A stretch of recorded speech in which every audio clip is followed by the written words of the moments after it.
अस्सलाम वालेकुम नाज़रीन, उम्मीद करता हूँ कि आप सब खैरियत से होंगे।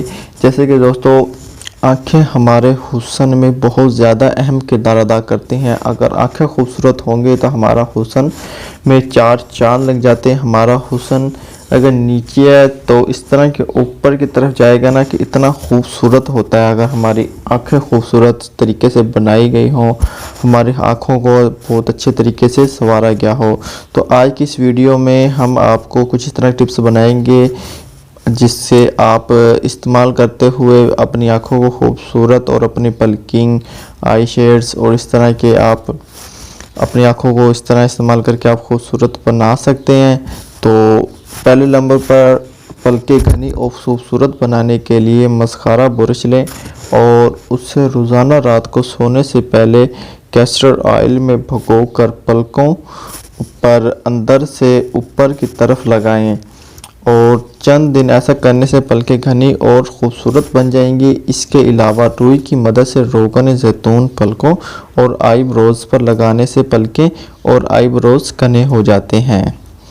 और नाज़रीन, दूसरे नंबर पर आँखों के स्याह हल्के ख़त्म करने के लिए 1 चम्मच टमाटर के रस में 1 चम्मच लेमन का रस मिलाकर 10 से 15 मिनट तक हलकों पर लगाएं और फिर पानी से साफ़ कर लें। इस अमल को दिन में कम से कम 2 बार दोहराने से चंद दिनों में आँखों के स्याह हल्के ख़त्म हो जाएंगे।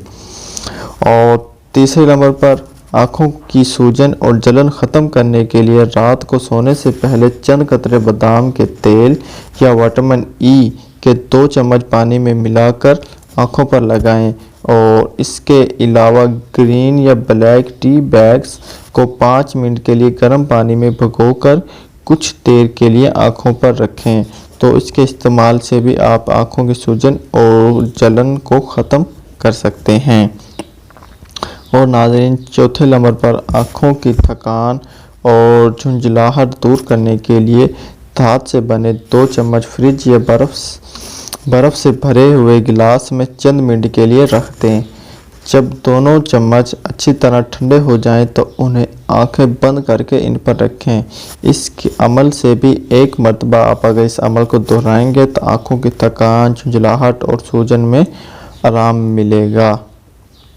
तो नाज़रीन, उम्मीद करता हूँ कि आपको आज की वीडियो हमारी पसंद आई होगी। अगर पसंद आई हो तो आप हमें लाइक करें, अपने दोस्तों के साथ शेयर करें और हमारा चैनल सब्सक्राइब करना ना भूलें। अगली वीडियो तक आपसे इजाज़त चाहता हूँ।